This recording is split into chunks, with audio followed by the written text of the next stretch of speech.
Hello and welcome to the fifth edition of the D20 Afterhours show, where we basically just talk about the channel in our lives for a good hour or so. Yeah. I'm Dave. I'm Ollie. Yeah. And we basically just talk and we don't really have a plan. We kind of just go with it and see what happens. Basically, the channel that you see, like NPCs and Dragon Tavern, that's all rigorously planned. There's lots of meetings and scripts written and backs and forths. We write our reviews. Yeah. That's why we're right all the time. Yeah, we have to create like other accounts so that we can comment on our videos and make it look like it's from other people and all that kind of stuff. But this is just unfiltered bollocks. I did like with our personal accounts. Yeah. Just subscribe to the channel in the early days and just make it look like people cared. I used to do thumbs up with our own account. Yeah. It's kind of self-serving. Yeah, it's a little bit, I mean, it was just a fun little thing we're doing. And now people actually listen to us. So yeah. It's really, like that video that we put out on Friday. Yeah. The Critical Role on TV. Yes. That is the very unexpected. By a long shot, our most popular DC. It is. I think it's like a 7th most watched video ever. Cool. I don't know whether it's just a whole bunch of people clicking thinking it's just clips of Critical Role on TV. And who are these? Yeah, who are these guys commenting on it? But for everyone that listened to it and maybe joined the channel because of it, or listening to this because of it, thank you. Yeah. That was kind of unexpected, and because we did 2 of them before. Yeah. And we did a World of Warcraft one, which we mentioned in the video. Yeah. And Injustice 2. Yeah. And we kind of expected the same amount. That's why in the video I say 400 likes. Yeah. But yeah, it was amazing. Now we've got, what is it, 13, 14 videos above 1,000 views? Something like that. Yeah. Which is incredible because that means 1,000 people have seen my ugly mug and mine away too. About D&D, I guess, mostly. Yeah. Yeah, I think we clocked over about 40,000 views. Now, the reason why we mention this isn't for self-serving stuff. Oh, I thought it was. No. We like to mention it because we're a small channel, and nowadays it's quite hard for YouTube channels to really grow. Yeah. And the fact that we are small and we can see people watching our stuff, that is enough satisfaction for me. Oh, yeah. Like, it would be amazing to have like millions of people watching, but then you get like, you won't really engage with people. Yeah. I think we're at the right amount of engagement. All I ever wanted was a small army, and that's what we have. Right. So if you're listening to this, we march on Washington in 4 days. We don't. No. Well, you live in New Zealand. Well, we're It'll not. probably take us 4 days to get there. I was going to do it, from my tent on the hill of the battlefield and like command my troops and. So you want to start a war with America? You want New Zealand to start a war? We don't even have an air force. Did you see? Yeah, that's true. Did you see the guy? There's this kid. He must have been about 12. He had his own YouTube channel. And he released what's his name? Yeah, give him a shout out. No idea. Oh, you don't know. But he released a video called I Declare War on 4chan. His next video was Apologies to 4chan. And his next video after that was 4chan is ruining my life. Yeah. Bad idea, yeah. It's never a good idea to anger the internet. And that's why we have to be careful not to sound like we're about up ourselves. And on a serious note, I found this website the other day. It's called YouPorn. No, just kidding. It was about all the. He found that a while ago. I was signal for a long time. No, it was a list. It was like a visual representation of all the nuclear tests that North Korea has done in like the last 10 years. The last, like 2017, they had a whole bunch of missiles, maybe like 17 different ones, including the Song, I think it's called, which was actually quite successful. But the terrifying thing is, some of them exploded like almost after they immediately. Yeah, they weren't very good at it. No. But the range between like the ones that failed and fell straight into the ocean and exploded, and the ones that got where they were, right in the middle of both those kind of ranges was Japan. And I'm just like, because they're just shooting it over Japan. Yeah. Like, well, if you get it wrong and hit Japan, that's World War III. Yeah, yeah. I think they went. I don't think the missiles were actually had nuclear arsenal inside of it. They were just nuclear capable missiles. Yeah, absolutely. So if it hit Japan, yes, it would suck because it would still do damage. Yeah, but it wouldn't be like actual nuclear weapon. Yeah, no, exactly. Because that would be awkward. But no, I was just hanging around. Imagine apologising for that. So we didn't intend. I think at that point you have to just do the confidence thing. You just commit to it. Yeah, exactly. Like, we did it deliberately. Yeah, they stole our TV manufacturing market. I'm pretty sure North Korea don't know. No, they don't. No. I'm so looking forward because I'm in Japan in like 5 months. So you're looking forward to nuclear war. That's great. Yeah, right in the driver's seat of the. I want a blog. People dying, look at it! Hey, I'm here at Starbucks. You can see the missiles raining from the sky behind me. Ignore the burning people. Yeah. We're laughing about death. I know, This but is really cold, yeah. The real point of this discussion was you're going to Japan. is to bring awareness to the fact that the world is still a violent place in certain places, yeah. and we can make a difference. We can change this. All we have to do is have the mentality that our actions matter. Yeah, I'm sure someone, not us, has that mentality. We're not going to change the world. we can merely keep a YouTube channel. Just. Yeah. But the recent developments of North Korea though is they are making peace with South Korea. Yeah. So a lot of people don't know this. North and South Korea have actually been in war. Technically, for about 60 years since the Korean War. Yeah. And all over and they've just been in a ceasefire. Yeah. So technically, there has been a war going on. Yeah. Even though they're not really shooting each other, yeah. they're just having a ceasefire. And now finally, they're actually going to sit down and have talks. Which Donald Trump claims it was all him. But... Yeah. I think of it as akin to Homer Simpson and Ned Flanders. Like very close proximity, but just very different personalities. I've got a theory of North Korea was the crazy person for so long. Yeah. And then this other crazy person came along. It's like, we get why people don't like us now. Yeah. We don't want to be like that. Let's calm down. But now I do give props if Trump did cause this to happen. Yeah. Regardless of how he caused it, yeah. whether it was out of fear, anything like that. Yeah. I do have to give him props because at the end of the day, it's peace. Now. Trump, okay. So basically, I wanted to make a joke out of the American political system, but unfortunately... A lot of our viewers are... America's already done that by electing Trump. So what I'm really saying is North Korea, let's start a war. Well, let's look on the bright side of the political system. Yeah. He was chosen. Democracy in action. Yeah, he was chosen. No one forced it to happen. I actually have to take a few steps backwards because we do rib on it a bit. And we do it in jest. And we do it... I mean, yes, I disagree with Donald Trump, but I still that's okay. recognise and accept that there are right-wing, left-wing, all that kind of stuff. And I'm not saying 100% that my way is right. Yeah, of course. I just have reasons for my opinions. But all this isn't jest. You've got to understand the New Zealand mentality. And he meant that because he looked at the mic when he said it. Yeah. He looked at the mic and the people out there. Yeah.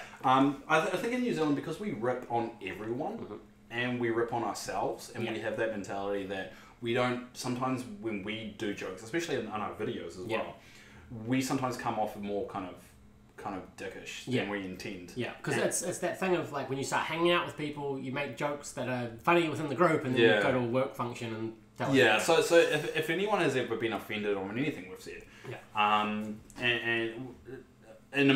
when we're joking around that, please know, especially when we talk about the God thing, which is a comment that came up on one of our videos, is for us not to take God's name in vain. Yeah. Which we can completely respect. Yeah. But I think we just have the mentality of we don't think too much of it because it's just the environment we're raised in. In New Zealand, I think I said this in the NPC video. Yeah. About 40%, I think, it was the last census was 38. Atheists. Atheists or non-religious. Yeah.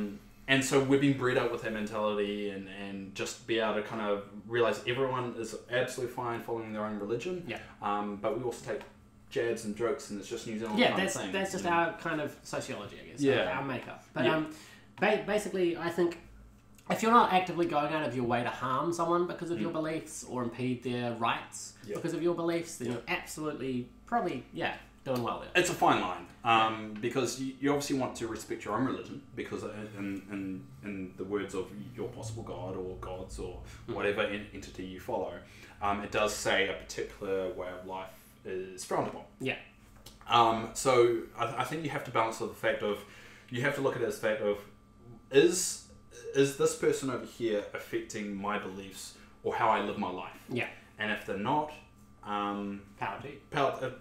Let it be and let them follow that. Yeah. But if they're not affecting you, but you're saying your life is wrong. Yeah. Change. It's kind of a dick move. Depending.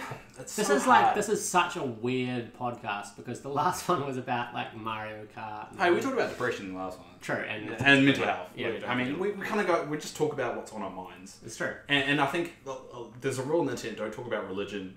Or politics or sexuality. We've already covered all of those. Yeah, we've covered all three of them. But I think it's just the fact of, I don't think censoring a conversation because you're worried that some people have different ideas. Yeah. I don't think that's right.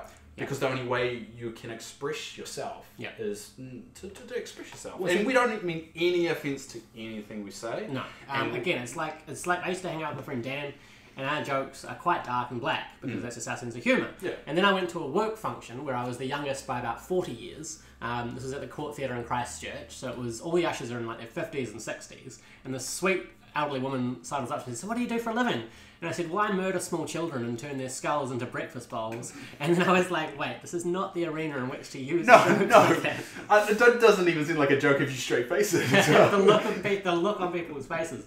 But basically, I actually find the fact that we've all come from different places around the world, and these cultures have made these rich, amazing stories of how they came to be, or what's beyond this world and stuff. I find it beautiful. Religion is a beautiful thing. Yeah. I mean, he just spilled his coffee all over the table the tablecloth I put down. It's a mochaccino. Yeah. I think religion is a beautiful thing, and at the end of the day, we wouldn't exist the way we were without religion. Yeah. It helped dictate how we record the years. Yeah. It helped dictate marriage. I mean, a lot of people say a marriage is between a man and woman, but if you take that out of it and just look at marriage of two people coming together, that exists because of religion. Even though a lot of people that used to could not get married can get married, and they still call it marriage. The day that the United States made gay marriage legal in pretty much all the states, I was so happy. I don't know if it's in all the states. Not anymore. But I think there was a day that it was most of them got. I think it was Obama came out saying it was from a federal level or something like that that it was legal, but states still have the ability to block it. Yeah, but only about 2 or 3 of them at that time had done so. Which was just such a great step forward. I was ecstatic. Because we had that already in place for like 5 years. Yeah, right? We've had it for a while. Yeah, New Zealand in general has been quite liberal. And just recently Australia has allowed people to get married as well. But Australia concerns me with their refugee policies of let's just turn away everyone, especially people that are really in need. Or if they get to their shores, let's just lock them up in Manus and Nauru. I mean, we're not over there. We don't know the effects that has. I mean, that's a hard one. Well, it's the whole thing of like just the concept of refugees seems to be this stamp of it's someone from another country and their country's having problems. It's not our problem. It's become a widespread thing. Yeah, but it's like, well, we're all people. And, if someone comes to us and says, "Look, the situation that we're in is like," if I came to you and said, "Dave, there are 3 tigers in my house. They got in through the window last night. They ate." Are they Stefan's tigers? Yeah. Are they my tigers? Yeah. This is like beautiful revenge for all the stuff I put you through with your tigers. Cool. My girlfriend got eaten alive by 3 tigers. Stefan's tigers. He's a ranger. He's got some personal problems, but he's ultimately a good guy. I need to crash on your couch.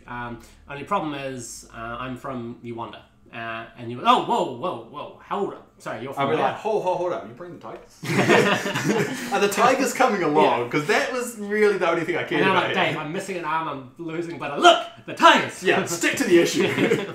I think we should. I think we have to look at it from like 2 points of view. I mean, we have the humanity side of it. Yeah. Like, if people are traveling very, very dangerous path to get to this place to be a refugee, there's probably a very, very good reason why they're doing it. They're not going to go, you know what's a good idea? Trying to risk our life to get to a different country. Do you know, Tim, bring that tin can over here. Hey, hold my beer. But you also have to look at sometimes valid points of why they're doing it. Yeah, just not in Australia. Well, I think it's everywhere. Yeah. I think it's the fact of if some refugees are coming to a country, someone needs to pay for something. It's not something they can just walk in and everything's free. It's like you can't leave if you accept someone in the country. You can't just let them starve. Someone has to pay for their accommodation, for their health and all that. And I think that's where the barriers start blowing up because they're like, why should we pay for this? We didn't ask for you to come here, and I think that's where the drama comes in. But then I think the darker twist comes in when they go, but we'll just put you in this camp indefinitely, slightly impeding all the work that governments have done for rights and stuff and all that kind of thing. Yeah, it gets a bit messy. I don't know 100%, but is it Christmas Island? Is that Manus, Nauru, I think they call them detention camps. But they are almost concentration camps. Yeah, it's very ugly. But hey, we don't make the rules. No, we just comment on them. We had very little to do with Australia's policy. And it's quite easy for us to comment on it because we are a smaller country. Yeah. We have a lot of resources in that we can accept people in. Oh. But I do think it's an international problem at the moment, refugees. Especially if we go back to the Trump thing, the wall, and all that. But a lot of European Union countries are becoming more, you could say Republican if you were going to put in that mentality, but very right-leaning kind of pushing back on refugees. For our country, it's like an epidemic because I think we're reaching a point of a lot of people are financially struggling, a lot of countries are financially struggling, and this is one of the things they believe is the cause of it, and it's causing, because the people inside those countries are suffering for their economic problems, and then they're like, okay, that's a reason. Let's point the finger and let's block those. That may not even be the reason to fix it, but it's a lot easier to say refugees instead of so many economic things that you don't understand. Yeah, and well, the problem comes from people that are willing to just parrot back what they hear on mainstream media, and these packaged little tar everyone with the same brush kind of ideals. You can say the word refugee and immediately you've got an image of your mind. And you trace that back to where that came from. It's probably from the major news sources of what that means. It's quite hard. I think we're in that weird space right now with the internet and with the way everything is the fact of no one really knows what's legit anymore. And everyone's questioning everything. Now that can work in a positive in the sense of you don't believe everything you hear, so you do more research.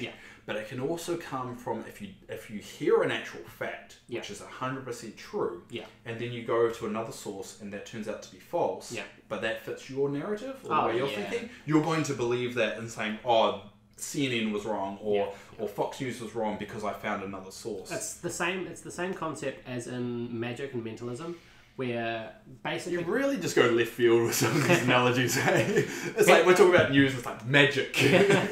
So it's that thing of people want to be fooled, but they also will, like you say, they'll pick and choose and back up their own, and they'll go back and say, well, I found a study on a bathroom wall written by a badger, but it agrees with me, so I'm just going to ignore everything else. So basically vaccines gives you autism. Well, that's the logical conclusion from badgers written on... And flat earthers. Let's talk about flat earthers again. I am losing my will to live with some of this stuff. I don't get it. More importantly, which is your favourite Nintendo 64 game? I didn't play a lot of Nintendo 64.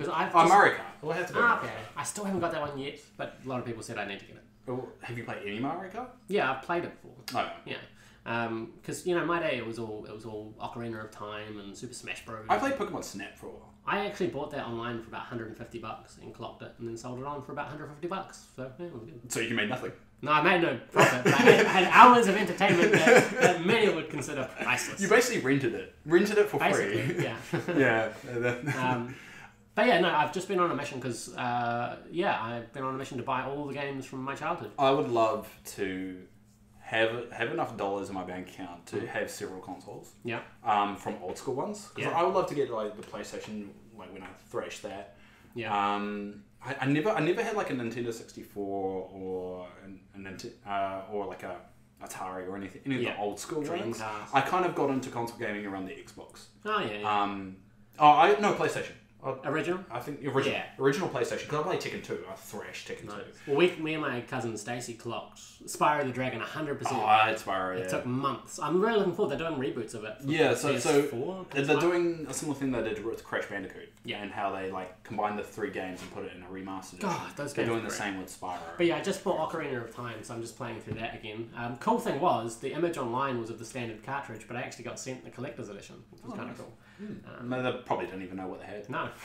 So that's kind of So cool. If we're going to reminiscing of things that we used to watch or we used to play, there's a show that you'll probably know that I've been watching a lot of. Yeah. Is it Teenage Mutant? No. Is it? Because based on our YouTube channel, because we both have access to the YouTube channel. Yes. So we can. Oh right. We can see. So you've been watching Big Bang Theory for one. No, I have not. Why is that continuously showing up? Because you always crank it though. No, I haven't watched it in ages. Oh, I don't watch it. I don't know why that's on our feed. For those of you who are like slightly confused, me and Dave, we both just use the D20 Multiverse. Because we forget to log out into our own personal ones. It's too much hassle going like log out and then I want to check our view count. Oh, now I have to log back in. Or read the comments or upload a video, and sometimes we forget that we're still logged in. So we share a YouTube channel, which means that our recommended views are stuff like The Big Bang Theory, Chuck. There we go. Big Bang Theory, it was Chuck. Friends. I've been watching heaps of Chuck. And then it's Friends, Big Bang Theory, Tool. Yeah, awesome. Did you watch Chuck? I've got it. I've watched the first episode. Oh yeah, I like Chuck. Chuck is a very kind of nerdy show. Community, that 70s show. I'm with you on that. Yeah.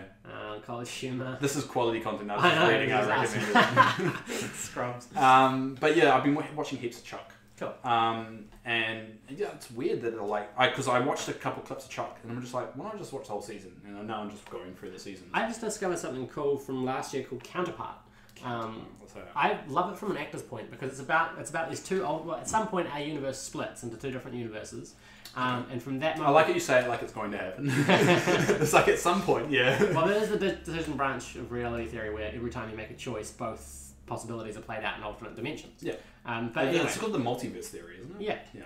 Yeah. So essentially, this one it only happened once. The universe split, and from that split, they started operating independently, so things are different. So was there causality to it? No. Causality meaning a cause. No, I don't think so. Not okay. But government agencies found out about it. And there was a point where one of the universes poisoned the other universe with a virus and killed millions of the people on that side. But the cool thing from an actor's standpoint is there's one actor playing two very different versions of himself. Oh, you're playing doppelganger. Yeah. But the cool thing is he's such a good actor that just from the way he holds his face and speaks his lines, you're like, oh, he's playing that guy. But it's actually like... That happens on The Flash a lot because a Flash is... has of the multiverse because they have 24 different universes. Yeah. So at one point, what they were doing is they're trying to find a replacement to a character that died in their universe. Yeah. So they're going around picking that character from different universes, trying to find the one that would suit it. Kind so of it's kind of the one. Yeah, and I think that keeps things interesting for actors. Yeah. Well, see, the play that I'm writing, that we actually just pitched to Bats Theatre, which is terrifying. I've been super liked on Tinder. I have to look at it. Keep going. Oh no, I think whatever I'm saying is superfluous to the fact that you've been super liked on Tinder. You need to show me the picture of the person that super liked you. I'm trying to find the picture. Well, hurry up! I'm fucking on the edge of my seat right here. Sorry, I didn't mean to swear. Well, I did, but I don't care. I don't know what's going on. I'm so confused. It hasn't come up. I think it's just a bit slow. But anyway, what was I saying? Multiverse theory. But the other cool thing is... I just be on Tinder while you explain this. It's a show that really does not feed you or force feed you the answers and questions. It doesn't pander to the audience. It's very much I don't know what's going on here, and then you get a little bit of information and you actually have to work it out yourself, which is quite cool. But it's like 9 episodes, and I just loved it. I just found it at some corner of the internet. I think Fringe does a similar thing. Do you watch Fringe? No. I performed in the Fringe Festival. No, it's a completely different thing. Fringe was a TV show. It was like a sci-fi kind of. It was kind of like X-Files-esque. Cool. And I think one of the storylines that eventually became like the main thing of the show was that there was like a dark universe. Yeah. And it was just basically a parallel universe. Well, I played in a World of Darkness game. It's like a 7-8 hour session till 4 in the morning.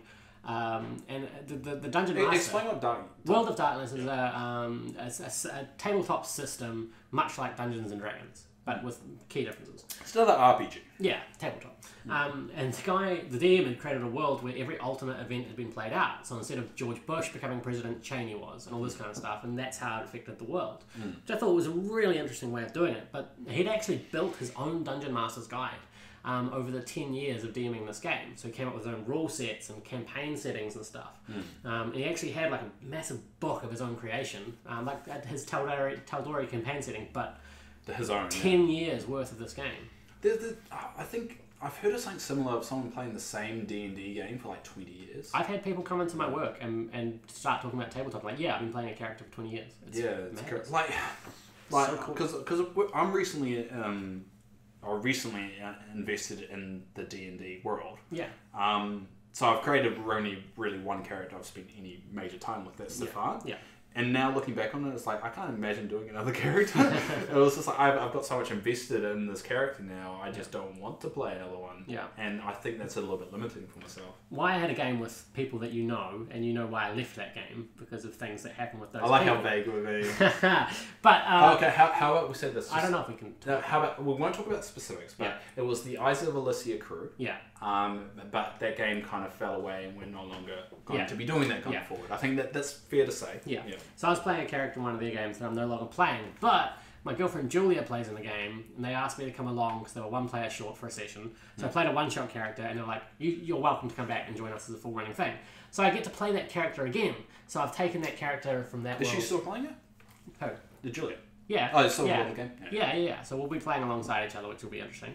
But I'm real happy because I was so invested in this character. I spent so much time thinking about Arathis Moonblade.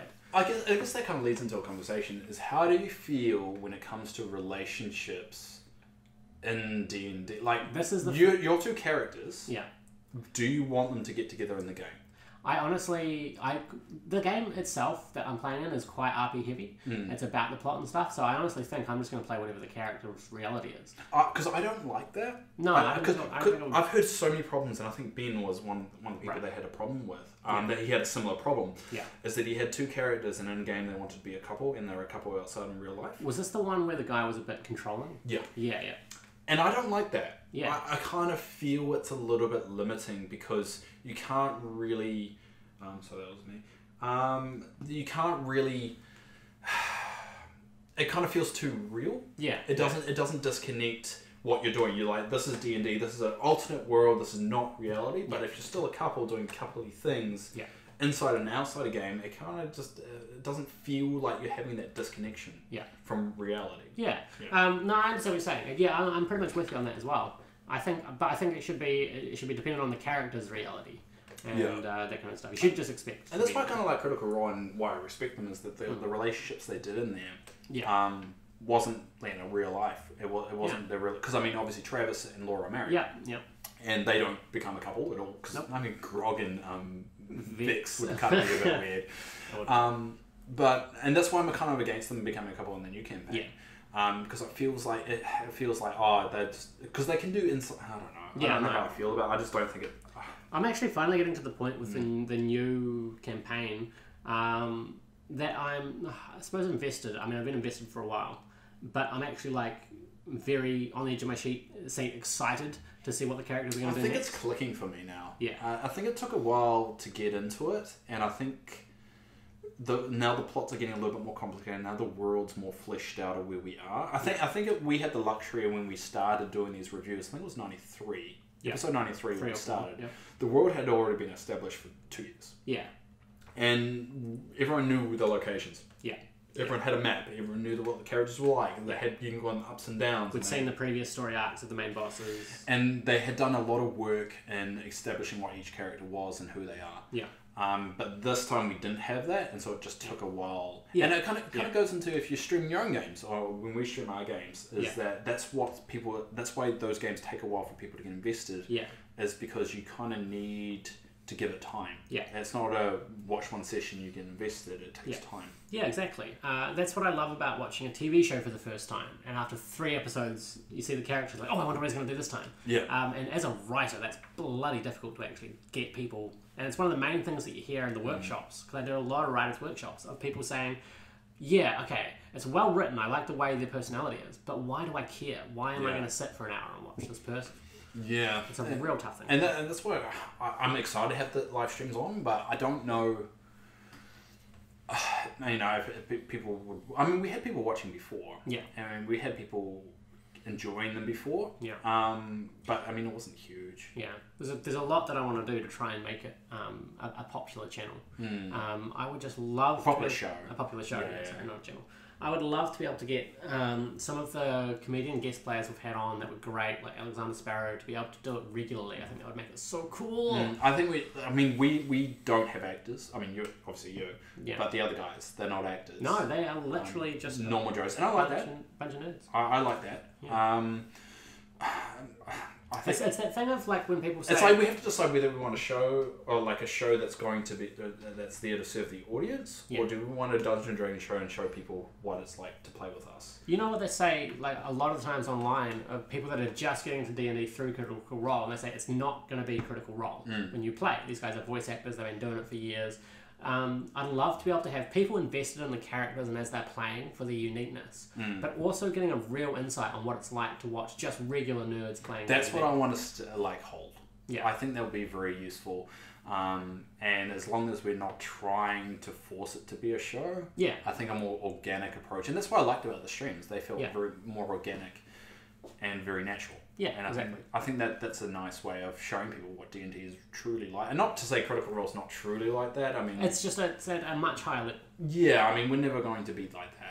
And I don't ever want to be like that because I think that will lose what we're doing. One thing that's been bugging me is the last couple of sessions off stream, there's been some really good moments, and I was just like, I wish more people could have seen that. Because a lot of people don't know, the reason why you start, like the main reason I wanted to start it is because you get on forgetting things. And I wanted it recorded so you would remember. I've gotten back into the practice of when something key happens that I wasn't expecting, or they do a bit of the plot differently, I write it down now. I didn't used to have to do that. Because you just watch the stream. Yeah. I guess once you start, you have to... I mean, probably Matt does that. Yeah. I reckon Matt Mercer probably watches the last episode. Well, we know he puts so much work into his... Yeah, and he gets... I think... Like, the fan art that comes from that must be so inspirational. I'm amazed at how fast these people can do fan art. Yeah, and within a week you have something that's like a masterpiece. Within a day, something happens live on stream, and by the end of the stream, like, I whipped this up in my spare time, and it's like the Sistine Chapel, and you're like, oh, right. Yeah, you hear about a lot of people like drawing as that, watching Critical Role. Yeah. And I think that's similar to how I do it, because I don't... You're not sitting there like watching them. No. I think live streaming it for the first time while I was watching it was a very different experience. Right. And it was so much more enjoyable, I would say, because I was learning things from people watching me listen to the episode and they're saying, hey, what was this? Yeah. And they were shocked that this was my first time listening to it. Right. Because they were like, well, you should have listened to this before. You know, you do a review show, you should be like watching it twice. We don't have time to watch like a 4-hour show twice a week. Yeah. We barely watch it. Well, see, with the drawing, I kind of wait for like a moment where there's conversation going on that's not too heavy. Yeah. Or there's like a bit of combat that I know I don't have to pay 100% attention to, and that's when I bring out the pad and start trying to draw. What I think is like a gift for artists is picking those moments, because if you start drawing early on of something that happened in the episode, there could be something even better later on, but you've committed to this one drawing and you have to see it the way through. Yeah.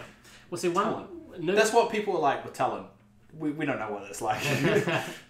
Well, a new project that I'm working on, leading up to my trip to Japan, is, oh God, what is it called? Infinite Notes on a Dream, which is a book, a novel that I'm writing.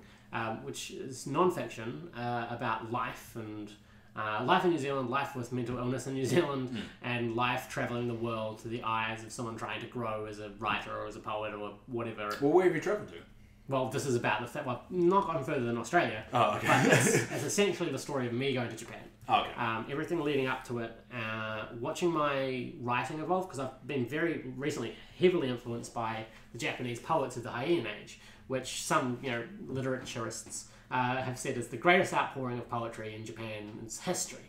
And there's just some beautiful collections of these 100 AD kind of like poems. So I'm trying to like mirror that, but.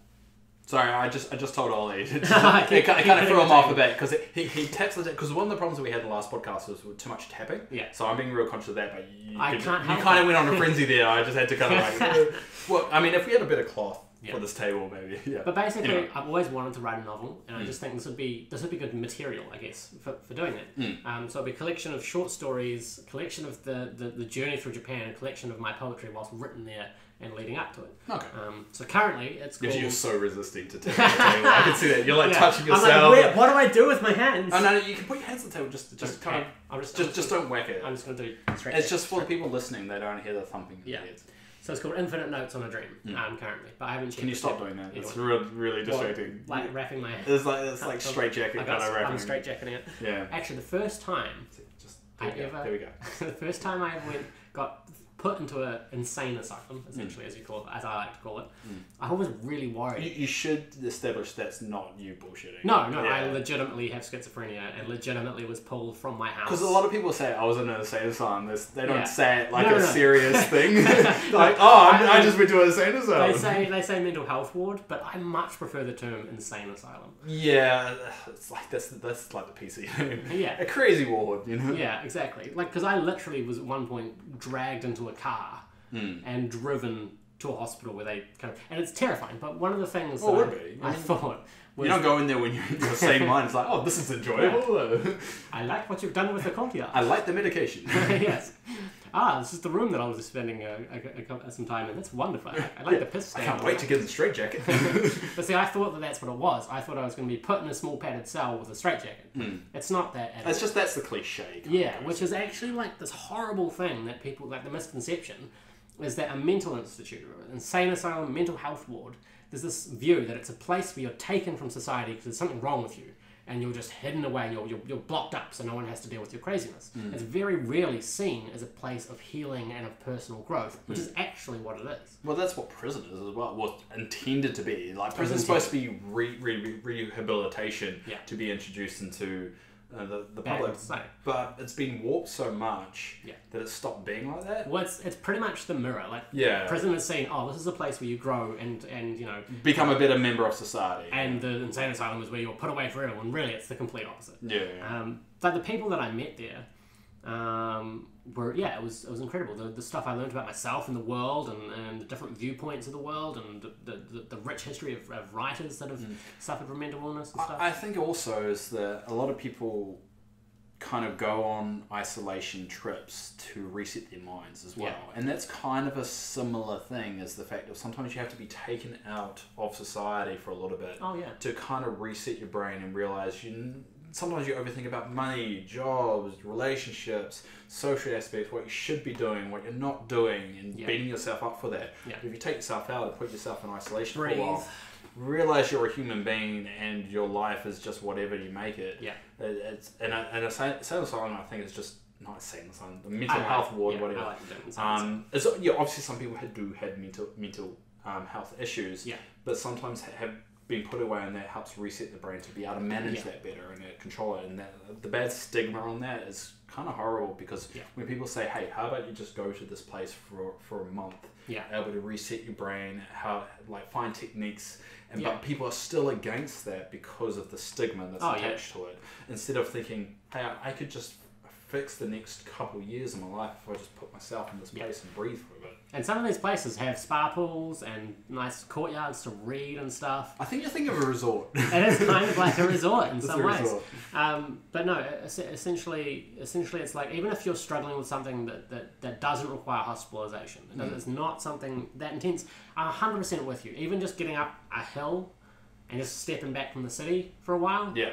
Like going for a hike. Like that I enjoy. Like, my parents have a border collie. Collie cross. I've met that. Yeah, Sophie, Lucy, Boomer. I was way off. Way off. It was a male as well. So. Okay, right. Yeah. Could have got that more. Yeah. So I take Boomer for just a walk along the beach. Yeah. And that's so relaxing, just to like get out and just walk with a dog that doesn't have a care in the world. All anything it cares about is running in the water and having a good time. Well, see, like now, like I work with young people with mental illness. I try and use what I went through to help others going through a similar thing. And one of the programs that I ran was just to get these people into the botanical gardens and just wander around for like 2-3 hours, enjoy the sun, turn off your brain, and shut off your brain, exactly. Because your brain does process and do stuff constantly. But you can also just take some time, not just for yourself, for your mind, and for your soul, to sit and breathe. Drink some coffee, listen to an amazing podcast with two very handsome people, one of which, has a hat on. I'm hoping one day that podcast will exist. I'm sure it's out there. I'm not sure if we've discovered it yet. It's funny this podcast just to pick up mental health again. It always seems to go. It's because that's on our minds a lot. I think it's because we're talking, like, if it was with other people, they'd be like... Well, that's why we started Dungeons & Dragons in this channel, is to have a creative outlet to do something. Yeah. And I wanted to challenge myself because your viewpoint is very scheduled and do the work, and I just have a mentality if you're going to do something, do it right. Yeah. And I've fallen of not doing that all the time and just being really harsh on myself. So that's why, like, when I'm like, we should do this, I always like have factual reasons for it. I don't really have like emotional or like I want to do this because I think it's right. I'm like, oh, this works out. Let's do that. And I really wanted to challenge myself. Like when we started talking, let's do like 2 shows, 3 records a week. I actually wanted just to challenge myself and be like, can I actually put the work into I think it would have worked if we had a better kind of background management of it all. Yeah, we definitely learned as we went with this channel. Yeah, I think it's the fact of we had to set it up every day. Yeah. Or every time we streamed. Yeah. We didn't really have the most reliable people to show up. That's all true. the time. Yeah. And it was like we had to do a lot of work to set up the set every single time. Yeah. And I think that burnt us out after a while as well. Yeah. Especially twice a week. Yeah, and if we did it again, it would be completely different. Well, yeah, this new streaming computer and actually, interesting thing is we're thinking about changing the camera system because we don't have 2 tables. This is the first time I'm hearing about this, by the way. Yeah, but I'm bringing it back. Instead, having them on things and looking over each other down onto the people. I mean, we're gonna have that's how Critical Role does it. Is it? Yeah. Well, not anymore. They've got the wormwood tables with the cameras. Yeah, but they kind of have it above them. Yeah, but so basically, me and Thomas we're gonna like spend a whole day moving them. Do you have enough cameras? I've got 3. So without a battle cam, yes. Do you have the battle cam? I'm pretty sure I gave it to you too. It's probably in the bag, but still only 3. So basically you need 4. Like we ended up having 4 cameras because lovely Leonard. We love you, Leonard. Yeah, who watched our channel a lot. He donated enough for us to get a battle cam. Yeah. And I still think you should have the battle cam. Yeah, it'll be one of them will be the battle cam. Yeah. To be able to switch that. So. But I'm excited to bring that. That's back. how I wanted to do it. Yeah. But then I realized there was no way for it to work manually because the computer had to be in the middle. Yeah. And then it had to be like on a mount in the middle because the cord wasn't long enough to reach like up. Well, see, with a dedicated computer, I'm thinking we can leave everything plugged in, and when it comes to time to set up, if the cables are long enough, we just like move the cameras into place. Yeah, it comes down to the cables being long enough. Yeah. And that's where I fell away, is the fact that the cables just weren't I long will probably enough to see do if I that. can get extensions and stuff. Yeah, USB extensions. Yeah, something like that. This is riveting. Yeah. Production. Yeah. So what about the Descriptive Project that we're doing? Is that? I think I still have to send you that. Yeah. Yeah. What did you did? You read mine? I've read some of it. I haven't taken a good go at it because I want to be like properly reading it, not half-ass it, because then I won't get it. But yeah, what we're planning to do once we get to 500 subs is we're going to create a special scripted video. Which have we ever done anything scripted? We've done like bits scripted. We've done bits, but they always change as we're doing. Because I just improvise. Because you this always, will be funny. Always improvise. I don't know. It's just my habit of thinking. Let's just say what's on my mind. I can roll with it. I'm an improviser. Yeah, and most of the time it works out. Yeah, it leads to either if it doesn't lead to the best bits, it leads throws to the best off. bloopers. Yeah. But no, we've never done actual scripted stuff. Yeah, so we've had this idea of doing a scripted kind of funny comedy bit. Yeah. That came out of a joke from a D&D game initially. Yeah. But we're toying with ideas, and we're gonna basically find the best script, film it with our mate Conan, who we love, who's awesome. Yeah. Hi Conan. And he does a series on YouTube. I'll put a link below. It's called Two Naked Gay Guys. Yeah. I actually got down to the last 3 actors in the audition process, but didn't end up getting the part. Yeah, I wouldn't want to see you naked. Don't even joke about that. It's a bad thought. I actually just wanted to show you my Serial Experiments Lane t-shirt, my favourite anime of all time. I love that anime. I had no idea that was a thing. Yep. And that helped grow my knowledge a little bit further. Even my phone is skinned through Serial Experiments. I don't know anything about it. It's amazing. Okay, it's amazing. But don't watch it.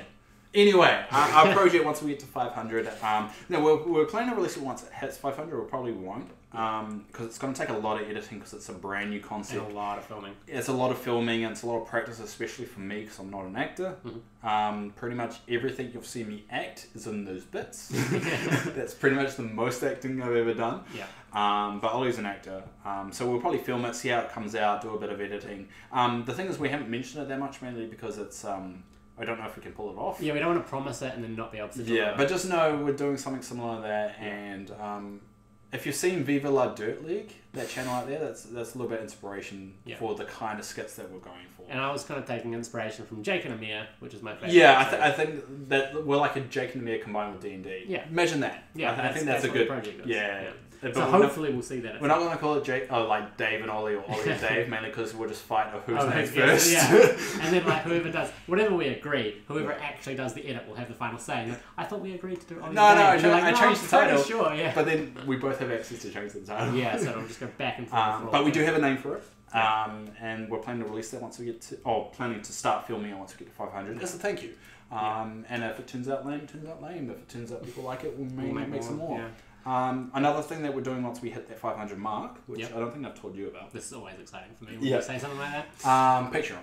Oh yeah, cool. Do you know much about Patreon? Vaguely, I don't actually know what it is. So basic Patreon is a website that people can say, hey, I'm going to pledge $1, $5, whatever dollar amount to this creator. Yeah. Some people do it per video, we'll probably do it per month. Yeah. Now, it's going to be like a slow rollout because some people that do Patreon, they give exclusivity to certain videos, like a Q&A behind the scenes or something like that. Because we're only at 500, we'll probably just put it up as just a way to support us. Yeah. But once we get a little bit higher, maybe once we get to 1,000, maybe if we get enough people donating towards that Patreon, we'll add in more perks and stuff. Cool. But it's just another way if you guys want to support us, want us to keep making content, improve the equipment that we use. As you probably can hear, we run off this one mic that we borrow from Jason, my flatmate. Yeah. My flatmate now. But we do want proper mics to make the quality better. Yeah. Also, if you want to support us and you don't have money to spend, just watching our stuff is well enough. And please, and watching is great. Supporting is fantastic. We love that. And if you really just want to talk to us, please email us because we love reading those. Or jump on Discord. To be honest, any interaction, even if you're one of those people that just like to listen and don't engage, that's more than we can ever ask because that's more than we ever expected. Yeah.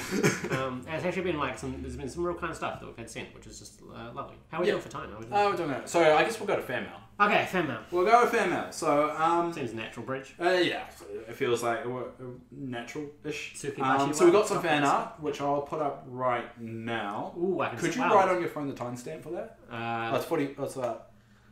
It's about 46 minutes. 46 minutes. All right, just write that down. Yeah, because I need to remember it. I'm writing it down. 46. Good. So if you do want to send us an email to have it read on the podcast, it's the D20Multiverse@gmail.com. We typically read out every single one we get because we don't get a lot. So you read it out. Even tell us what you want us to talk about. We can do that too. And I'm also just going to read a poem that I found in my notes that I had written. It's a haiku, not with the 575 thing, but it's more of a tanka. I felt cold as I walked to the horizon, the meeting of the great two mortal infinities. That's an original Ollie poem there. Sorry, I was too busy falling asleep. Anyway.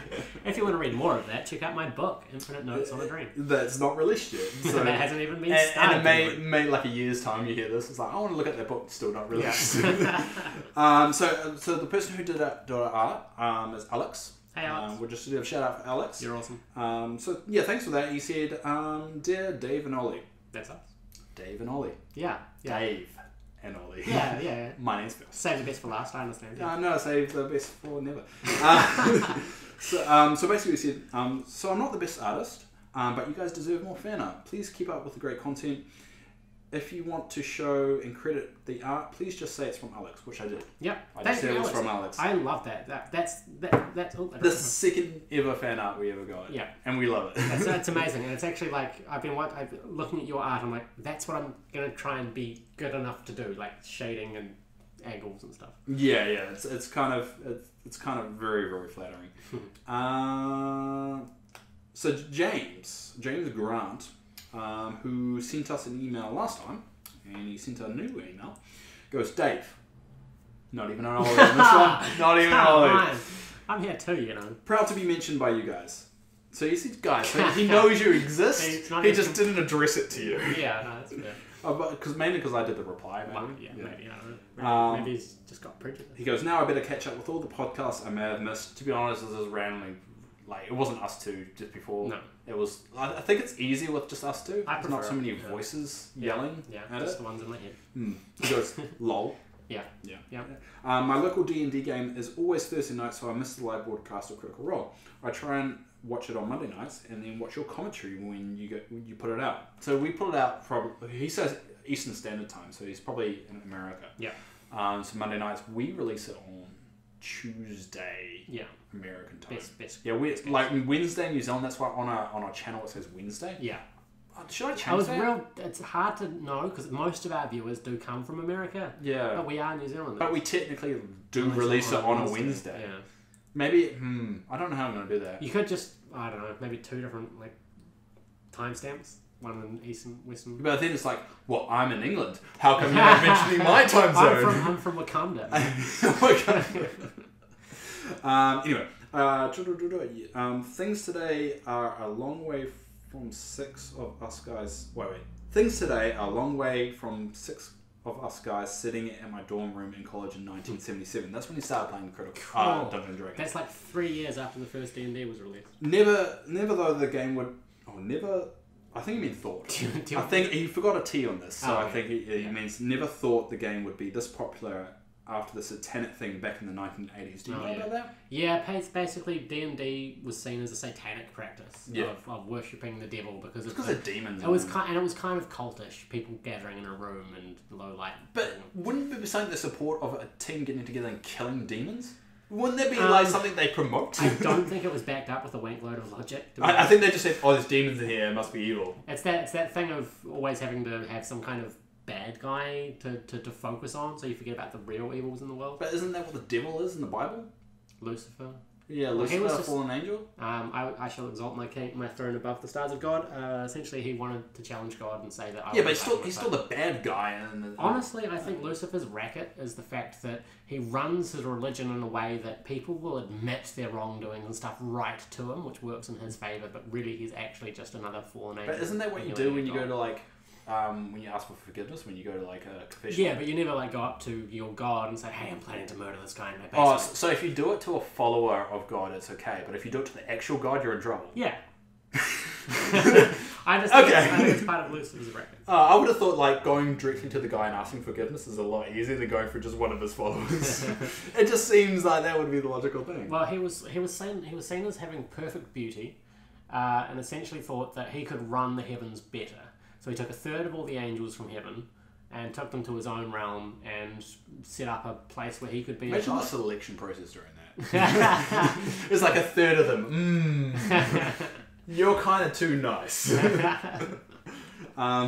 Anyway, it continues. New generation, new attitudes. Keep up the great work, guys. Smack Oliver in the head for me. Yeah, what is that about? I saw that. Can I smack you in the head? No. But he's asked. I need my You said you would do whatever a fan said. You can fake it with a sound and I'll make it. I don't fake it. I've never faked it. Well, I suppose when all the other girls are doing all the faking, you don't need to. But no, essentially I've had... That was a bit mean. I'm sorry. That was, I was...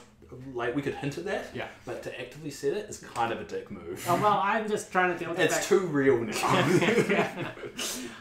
You've had literally no hate from any of the comments. I've had, except for that one dude. What do you mean? What hate have you got? Dave, props for putting up with Ollie. Can you please smack Ollie?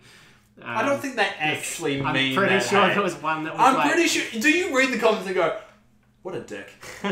Screw this guy! I'm pretty sure. I don't think anyone who said that has actually I'm pretty sure at one point someone said the show would be so much better without Ollie. No, that comment does not exist.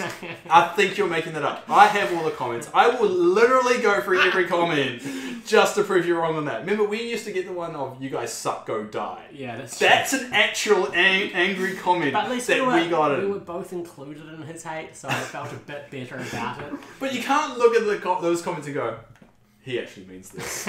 I'm pretty sure he wants to kill me. Seems like people prefer to. I know you keep on going on about schizophrenia thing, but come on, you must know that's not real. Those comments. I once thought that Bjork was going to come in a weather balloon and save me from the insane asylum. You never want Bjork around you. Anyway, that's from James Grant. Thanks for that. So during that one email, we talked about Satan. We went all over the place. He actually put his character name too. Oh wow. First name Plug. Love it.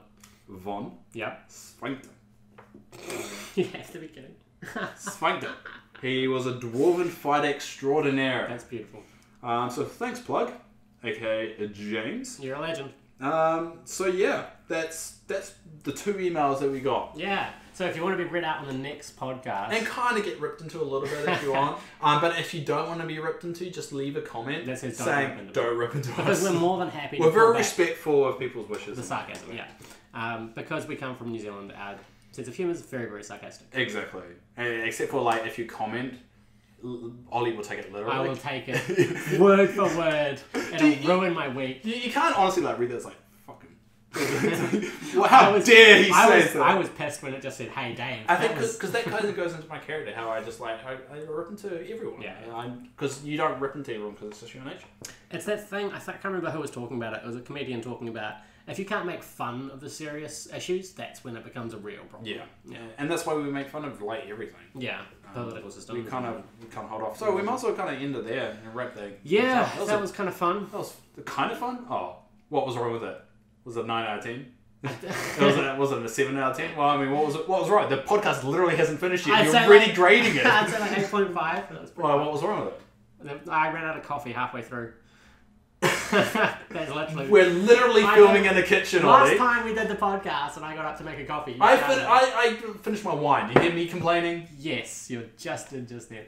But I didn't complain. I said something different. Did you hear me complain? You were complaining about me complaining, which was complaining about something, but not complaining about the original thing. I'm complaining how you're rating the podcast before it even ends. Alright? No, I love doing these. It's really, really fun. Yeah. Next time I'm bringing more coffee. Like... I don't know if you want to talk about it. You're a little bit hesitant to do the podcast because I love doing podcasts because I think it shows more of us. Yeah. Because when we do NPCs, we're just talking about Critical Role. Yeah. When we're doing Dragon Tavern, we're just talking about whatever we're talking about. Yeah. You never get us just to bant on. It was no reflection on the show. It was just a reflection that it was an hour's worth of filming. Yeah, and by the end of it, you don't feel like it's an hour's past. No. That's great. But if you do want to hear more of this stuff, make sure... For some reason. But if you do enjoy it, want us to improve, want us to grow, just want to be involved in the next conversation me and Ollie have, send an email to d20multiverse@gmail.com, leave a comment below, or join the Discord and just mention how you feel about it. We're very open to it, and chances are, based on how many people send stuff in, we will mention you. Yeah. And basically, we just like to engage with people around the world and talk about things like D&D or Lucifer or anything like that. If you have a particular topic for the podcast, you want us to talk about one particular thing, which we'll probably talk about for 5 minutes, but if you do... How about this? I'll make a promise on this podcast, alright? If you send me a question... I'm just making sure, the record button's still going. Okay. If you send me personally a question, any question at all, I will honestly answer it. How about it? What about me? You can do it as well, but I was just kind of... I wanted a thing. Okay, if you send me a question, me personally a question, I wanted just to say Dave in the first line. Dave, or Dear Dave, that works too, DD. I didn't want to include you in the promise. It's too late, Ollie, you've said this. To promise it if you just want me to answer it. Send a mail don't even use the D20. I will ask the question, and that's about it. Okay. I can't promise it'll be honestly. I'll honestly answer any questions. This is a real shoot myself in the foot. If I send you an email... Oh God, you don't count. Asking for your penis size, would you answer it? I will give you a picture. I'll take my pants off right now. What if a fan sends you that question? I don't know if... I'd have if you want to send him a question about his penis size, he has said it now. Yeah. He will answer it honestly. I will just say, I don't know what YouTube's rules are in terms of me proving it. I'm pretty sure we can just say penis. Yeah, no, I mean, I don't know if I don't think you need to prove it.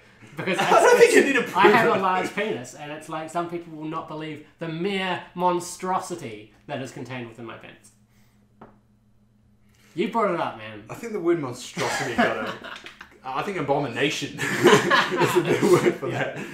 Oh, anyway, we got into we were so good through the whole podcast talking about religions and we went a whole podcast without talking about a penis. And we ruined it at the last 5 minutes. Alright, we'll wrap it up there. So thank you everyone that has listened to us so far. Yeah, what are you thinking? Yeah, hope to listen to you again, watch our content. If you want to engage with us, go right ahead. Yes. We'll be expecting it. And until next time, we'll film another one. Guess. See ya. Bye. Also, if you want to do a theme song for us, Kev, really appreciate it. He's a good He's amazing. musician. His music was honestly on my mind all week. That'll be amazing if somebody out there can do a theme song. Kev. And if it doesn't have to be Kev, but if we like it, we'll use it. Yeah, we love you guys. Thank you so much for supporting us. And sorry about the penis thing. Sorry about the penis. Top 10 things Ollie has said to a girl. I have a disclaimer on my wall. Sorry about the penis. thing.